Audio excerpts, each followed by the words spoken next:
दोपहर में 2 बजे करें ये काम, आपके अपने पार्टनर के मन मस्तिष्क में होगा सिर्फ और सिर्फ आपका नाम। जानिए पूरा विश्लेषण।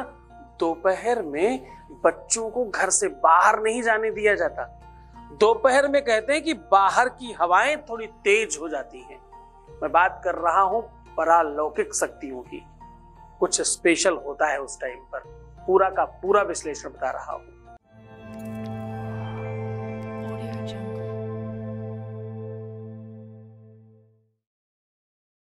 दोपहर और अर्धरात्रि, एक्चुअली तो 24 घंटे में 5 ऐसे अलग काल आते हैं, अलग कालखंड आते हैं, अलग समय आते हैं, जिनको कहते हैं कि वो स्पेशल हैं।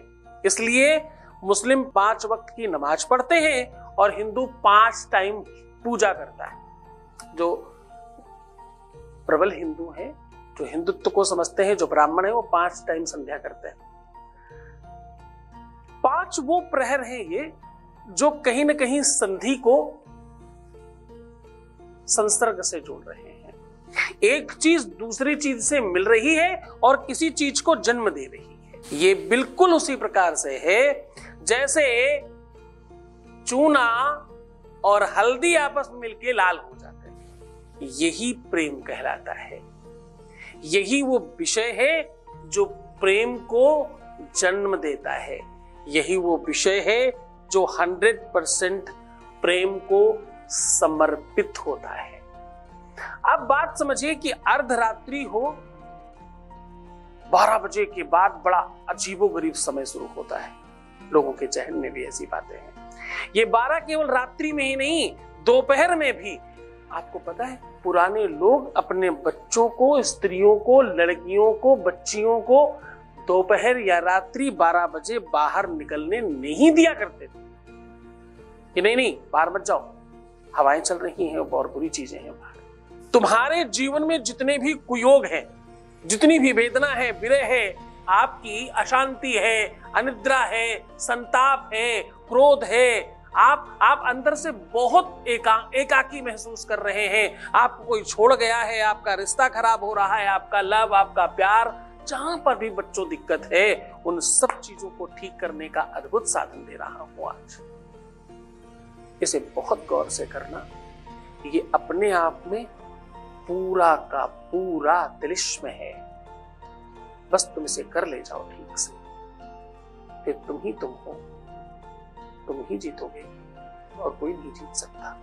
इस चर्चा को और आगे बढ़ाएंगे, उसके पहले एक वॉइस मैसेज ले रहे हैं। आपके बीच का अनुभव आपके साथ साझा कर रहे हैं। Voice message please.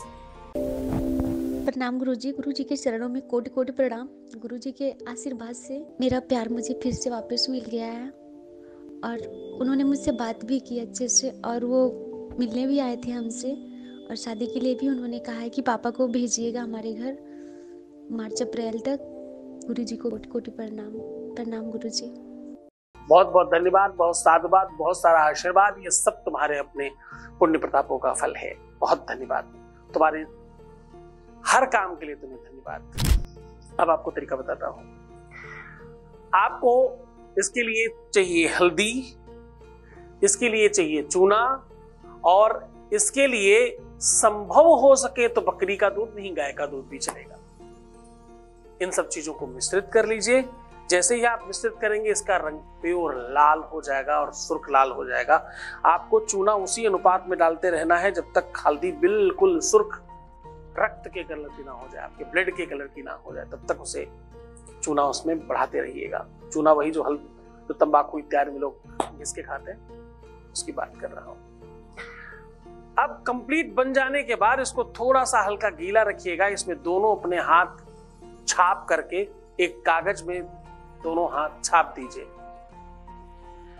हाथ आपके रंग जाए उसके पहले ही एक सूती धागा 7 बलिस्ता नाप लीजिए। बलिस्ता कहते हैं अंगूठा और ये सबसे छोटी वाली उंगली ऐसे सीधी कर दी जाए तो जितनी जगह होती उसको 1 मानते। 1, फिर 2, फिर 3, फिर 4, ऐसे करके 7 बार नाप लीजिए और उस धागे को इसी दोनों हाथों के बीच में चिपका दीजिए। इसी लोशन के साथ, इसी व्यवस्था के साथ खूब सारी हल्दी चूना लगी हुई उसी के ऊपर रख दीजिए और बीच से फोल्ड करके ऊपर से रबर या कोई चीज लगा दीजिए ताकि ये खुले ना। इसे पीपल के या बरगद के वृक्ष के नीचे दबा दीजिए। ये काम आपको 2 बजे करना है। इस मिट्टी में जो आप दबाओगे ना तो एनर्जी का प्रादुर्भाव होगा। वो परालौकिक शक्तियों को आप आवाहित कर रहे हो इनडायरेक्टली, वो आपके काम में लग जाएंगे और आप सफल हो जाएंगे। तो मुस्कुराओ, सुंदर बनो, हर आधे घंटे में प्रणाम करके पानी पियो, अपना खूब ख्याल रखो, जितना ज्यादा हो सके उतना मुस्कुराने की कोशिश करो। तुम्हें सिर्फ अपना ख्याल रखना है। मैं तुम्हारा, तुम्हारे प्यार, व्यापार, परिवार सबका ख्याल रख रहा हूं। ओम नमः शिवाय।